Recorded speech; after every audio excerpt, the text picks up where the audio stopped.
Hey, friend, before you hit fast forward through this ad, let me just bend your ear a tick and tell you all about Slate Plus, Slate's membership program. You know that What Next is going to be here for you, whether there's big breaking news or whether you just want to hear about a story you might have missed. Basically, we've got you totally covered. And we're here thanks to Slate. If you want to support us, and I know you do, the best way to do that is to join Slate Plus. It'll get you all connected with Slate's award-winning journalism. You'll get ad-free podcasts. You'll get Plus exclusive content on shows like Slow Burn and Political Gabfest. And you'll never hit a paywall on the Slate site. Every new membership helps ensure we can continue bringing you the biggest stories each week. So go on, hit the pause button and go to slate.com/whatnextplus. Again, that's slate.com/whatnextplus. All right, on with the show. Hey there, it's Mary. Back with another one of my favorite episodes from the year. Conversations with people who made me see the world a little differently. Back in April, I spoke with Lynda Bluestein, a terminally ill woman who had just sued Vermont in federal court and won. She sued because Vermont allowed residents to ask for help with assisted suicide, but not out-of-state patients, people like her. And Lynda's case changed that. Not just for her, but for everyone. Vermont is now one of just 2 states that allows out-of-state patients to access end-of-life care. She really made a difference. Okay, here's the show.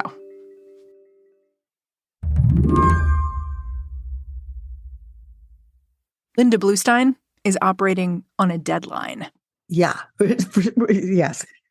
In all the meanings of that word, yes.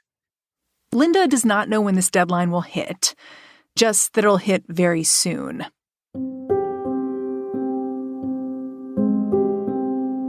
Lynda's got cancer, her 3rd round of it, actually. First there was breast cancer, then there was skin cancer. Now she's dealing with fallopian tube cancer. She calls it ovarian cancer's evil twin. It's very rare, and it's very deadly. After some brutal chemotherapy, death doesn't scare Lynda anymore. And my imagination is that I think my death will feel like taking off a pair of too tight shoes. Because my cancer has made my world so much smaller. It's going to start to squeeze me, my mind, my soul. And I'm going to take these shoes off, and then I'll be free. And so whatever I transition to, and when the next door opens, I don't have any imagination of that space, but I have an imagination that I'll look at it with wonder and accept it.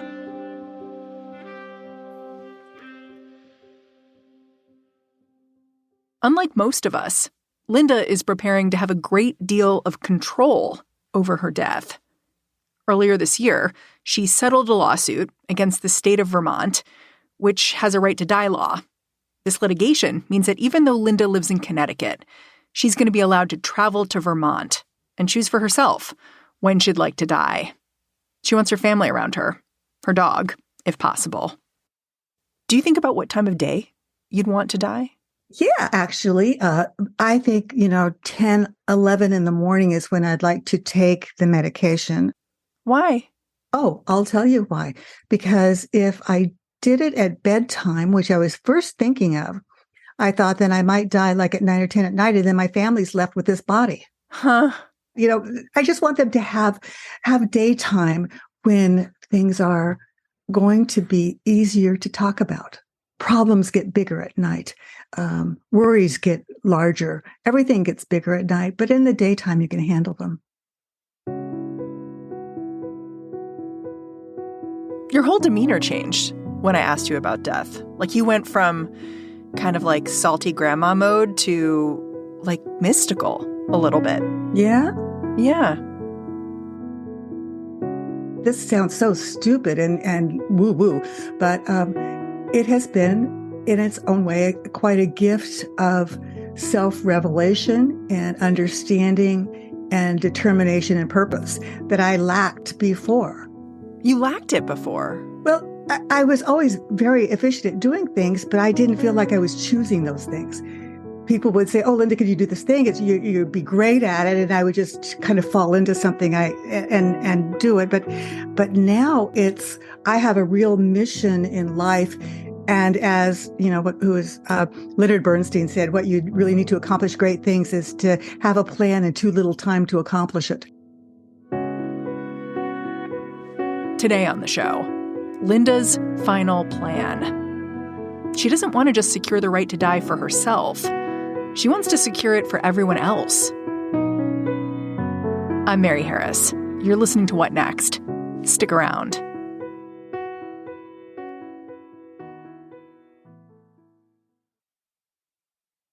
This podcast is brought to you by Progressive Insurance. Let's face it, sometimes multitasking can be overwhelming. Like when your favorite podcast is playing and the person next to you is talking and your car fan is blasting, all while you're trying to find the perfect parking spot. But then again, sometimes multitasking is easy, like quoting with Progressive Insurance. They do the hard work of comparing rates so you can find a great rate that works for you, even if it's not with them. Give their nifty comparison tool a try, and you might just find getting the rate and coverage you deserve is easy. All you need to do is visit Progressive's website to get a quote with all the coverages you want, like comprehensive and collision coverage or personal injury protection. Then you'll see Progressive's direct rate, and their tool will provide options from other companies all lined up and ready to compare, so it's simple to choose the rate and coverages you like. Press play on comparing auto rates. Quote at Progressive.com to join the over 29 million drivers who trust Progressive. Progressive Casualty Insurance Company and Affiliates. Comparison rates not available in all states or situations. Prices vary based on how you buy. In moments of stress, it can feel like there's nowhere to turn. The good news is you're not alone, and there are resources to help support you. Health Break, a podcast by UPMC Health Plan, explores this topic with one of our employee assistance program managers who provides 3 tips for finding comfort and accessing support in moments of stress. Listen now to learn how you can start managing your stress at upmchp.us/healthbreakstress. That's upmchp.us/healthbreakstress. Lynda Bluestein has always been politically active. And when I say active, I mean that literally. When Lynda first moved to Connecticut, after growing up in Texas and California, she made some of her very first friends by marching over to the town hall and demanding the contact information for every registered Democrat who lived in her neighborhood.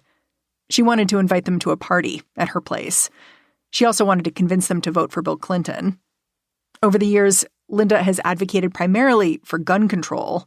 She even has a vanity plate on her car. It reads, activist. Lynda's husband is a doctor. He's advocated for medical aid in dying for years, working with a group called Compassion and Choices. He and Lynda, they came to believe sick people need more control over end-of-life treatment after watching their parents struggle. My own mother died in my arms in a hospital, and she had kept me away from her and my brother too, because she was so sick toward the end of her life that she didn't have us close by. And I had to fly from New York to California to be with her. And of course, my plane got downed at O'Hare, and I was on the ground for 5 hours. And then by the time I got to my mother, it was just the very, very end. And I held her. And some x-ray guy came into her room and said, "Well, we've got to take a chest x-ray." And I said, "What are you doing in here?" Well, she has pneumonia. And I said, "Well, she had pneumonia yesterday. She's got it today. Leave." But the intrusions into our family, even being able to be close by her, because the way the bed was set up and where the chairs were, it was, I said, that's not going to be how I'm going to go. It's not that Lynda's not a fighter. Over the last 5 years, she's fought off one cancer after another. But her last diagnosis, in 2021, it was especially brutal. At first, they found cancer in her ovaries, then in her fallopian tubes. She needed surgery, then chemo. one treatment after another. Once I got my third cancer diagnosis, this last one, when I first heard the words out of my husband's mouth, he had just taken the call from the gastroenterologist who had done a CT scan. His face was contorted. He was sobbing. Tears were running down his face. And he said, "It's your ovaries, and it's late stage, it's already metastasized." And I hugged him and held on to him. And we stood in the middle of our bedroom floor for a long time, just holding each other. And I felt this lightness. All of a sudden, I had this image of me walking over to a wall of time clocks, picking my time card, the slots with the time card. And I punched out and I said, "I'm off the clock." So it was late stage when they caught it. And I knew this is a life limiting diagnosis, to be sure. And then I knew that I had a 90% chance of a recurrence. And within a year, I had a recurrence. I took 3 cycles out of a 6-cycle course of chemotherapy. After the first 3 cycles, my oncologist ordered PET scans and a CA-125, which is a blood test for the cancer antigen.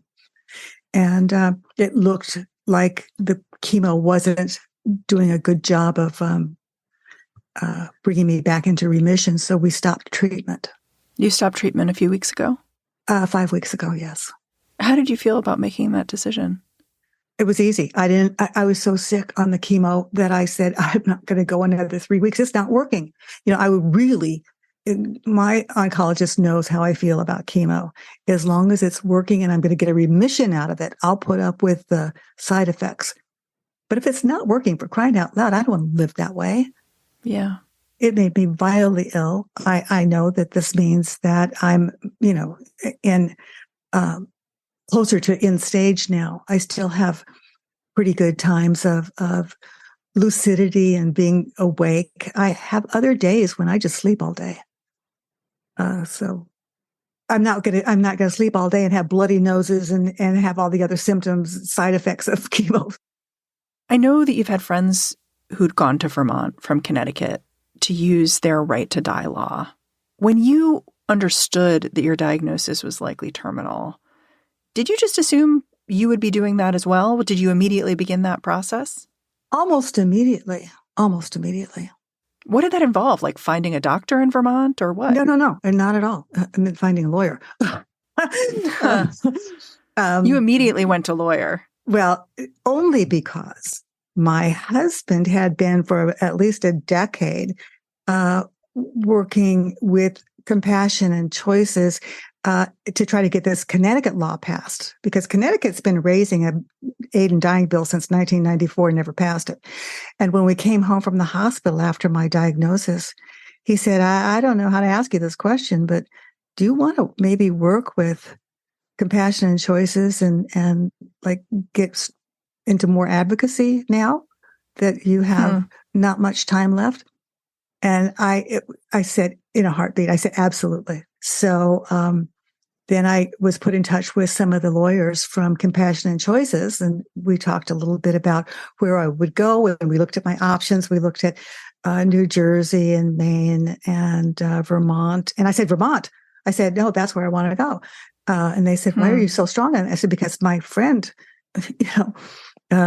is going to die there. Yeah. Because you had a friend in the cancer community. Yeah. It's interesting because I think a lot of people facing a terminal diagnosis, they would load up on doctors. And it sounds like you loaded up on lawyers. Isn't that funny? Well, that's why my license plate says activist and theirs doesn't. I mean, for heaven's sakes, I've got to live up to that. Now, I was not wanting this death to go unused in a positive way. Eventually you filed this suit and you won it to make sure you could use Vermont's right to die law, even though you live in Connecticut. Yes. I can imagine feeling a couple of ways after settling this lawsuit, or I could imagine feeling relief. I could also imagine feeling like, great, I get to die. How did you feel? I felt there's something about the lawsuit that's beyond me. You felt legacy. We put into the lawsuit that the governor and the attorney general and the folks that I sued would advocate for the whole Act 39 to be revised legislatively so that it won't be about just me. And that's in process right now. Act 39 is Vermont's aid in dying law. It lays out strict guidelines for who can seek to end their life. A patient needs to be capable of making an informed decision for themselves. Doctors have to certify they only have a few months to live. Right now, it also requires patients to be residents of Vermont. That means you need to have a place to live. You need to have a Vermont driver's license. Lynda has had friends who went through this whole process of changing their residency just so they could die. Her lawsuit means she won't have to do that. And if Act 39 gets revised, no one else will either. This revision just passed Vermont's legislature. The governor still needs to sign it.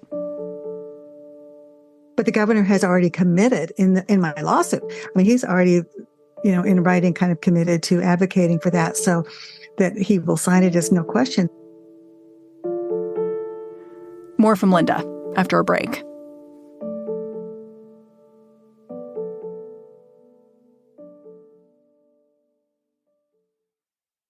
I'm Josh Levine, the host of Slate's podcast 1 Year. In our new season, we're firing up our flux capacitors and taking you way back. 1955. 1955. We'll bring you 1955's weirdest, wildest, and most captivating stories. You'll learn about forgotten pioneers, like the TV Weather Girls, who took the country by storm. A cute, sexy young woman was very appealing, and I can quite understand why. And you'll discover moments from the past that resonate deeply with the present, like how a bizarre conspiracy theory infected the nation's politics. Oh my God, they're trying to establish a prison camp. This is going to be Siberia, USA. 1 Year, 1955. Coming August 31st, wherever you get your podcasts.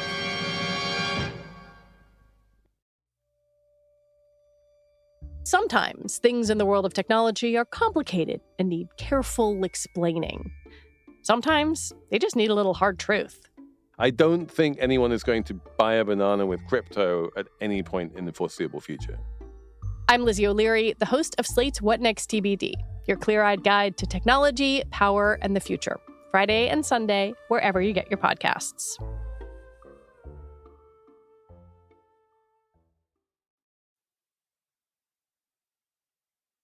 I did notice something when I looked into Vermont's right to die law. Over the last decade that it's been in place, only 173 people have gone through the process to obtain the right to die there.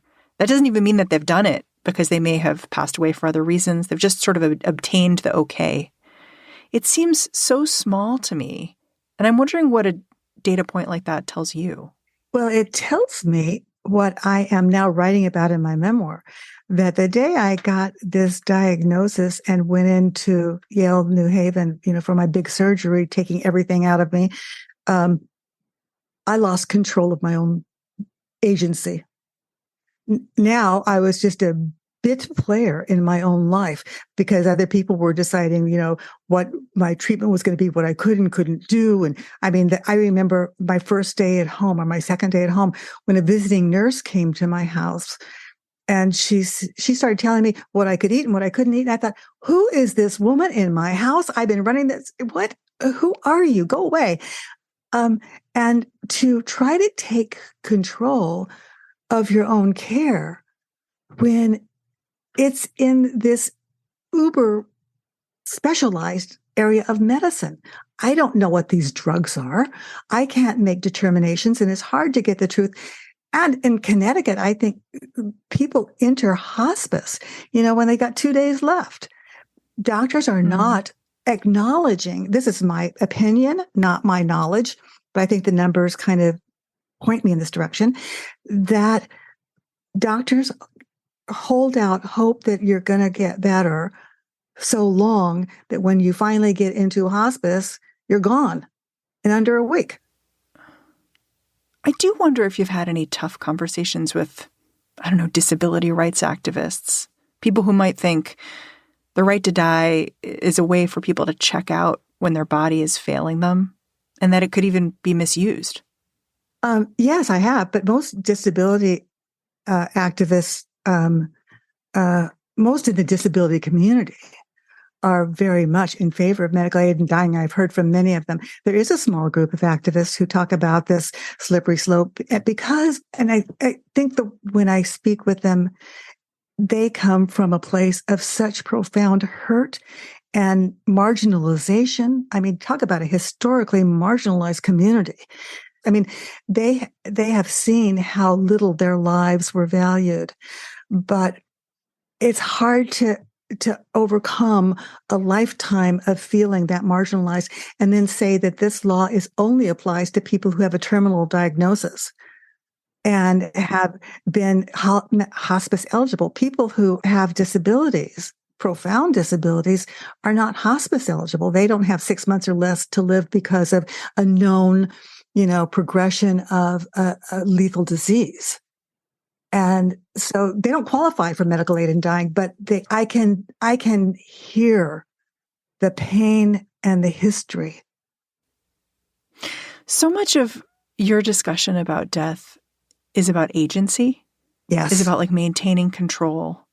And I remember so keenly reading this essay a few years back by a terminally ill person who talked about needing to reframe their experience, not as a loss of agency, but as like a new experience. Like when some body part stopped working, they'd be like, okay, well, how am I going to live like this? Like, how am I going to live without walking? How am I going to live without my hands? How's that going to go? Like being curious about how they're going to move through the world in a new way.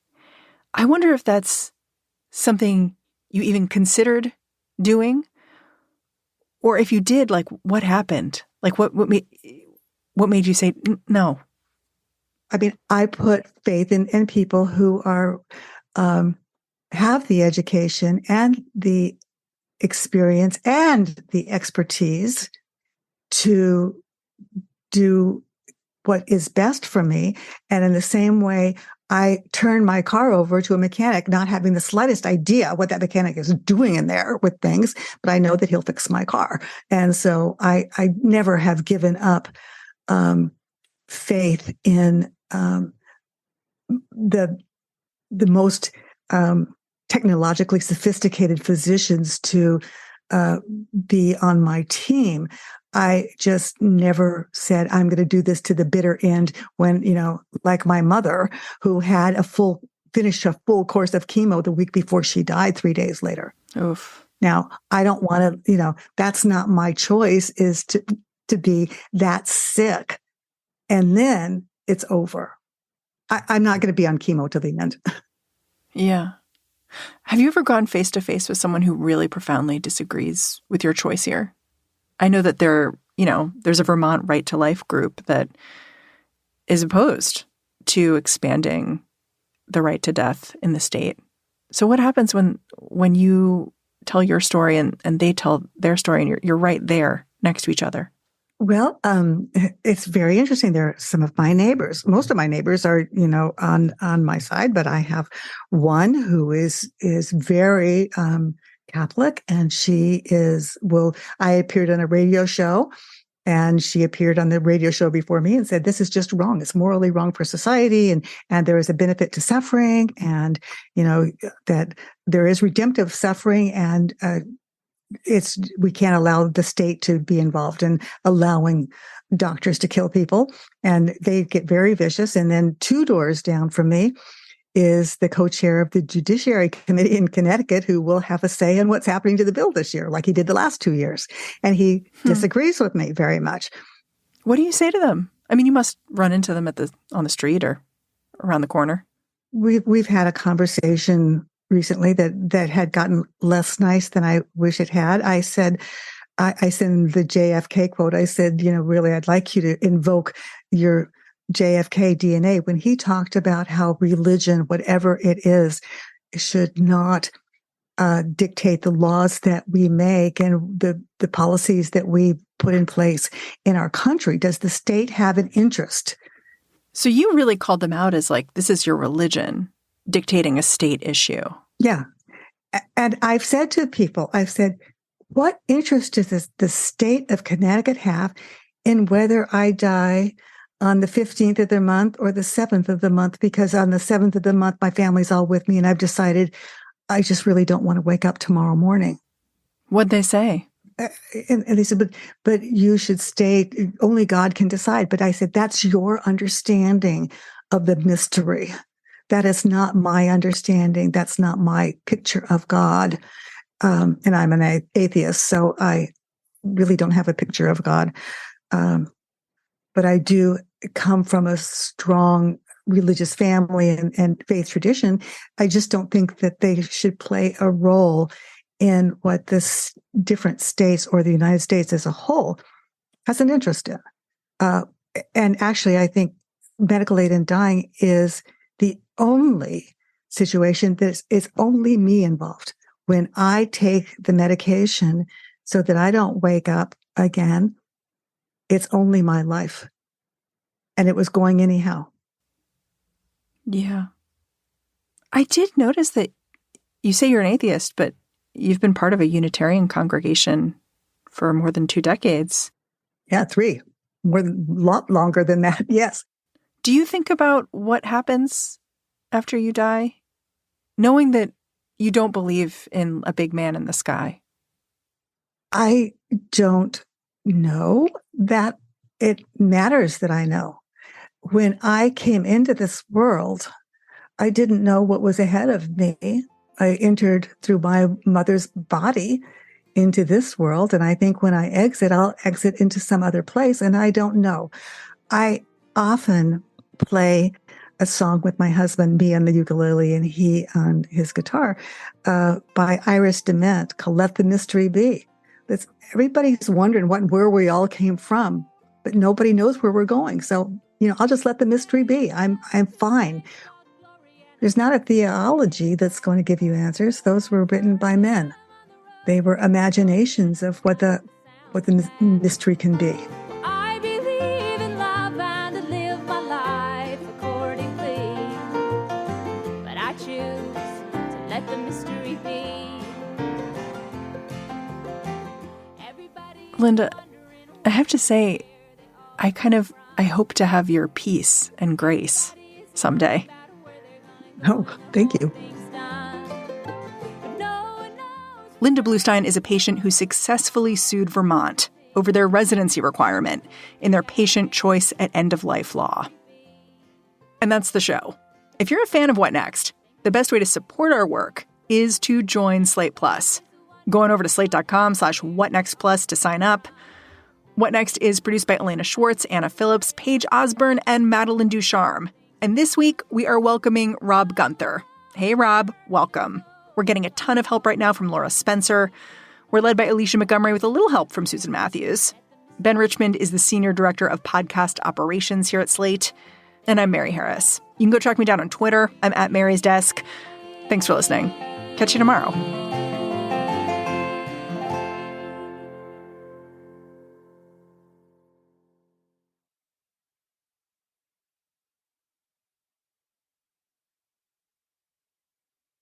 In moments of stress, it can feel like there's nowhere to turn. The good news is you're not alone, and there are resources to help support you. Health Break, a podcast by UPMC Health Plan, explores this topic with one of our employee assistance program managers, who provides 3 tips for finding comfort and accessing support in moments of stress. Listen now to learn how you can start managing your stress at upmchp.us/healthbreakstress. That's upmchp.us/healthbreakstress.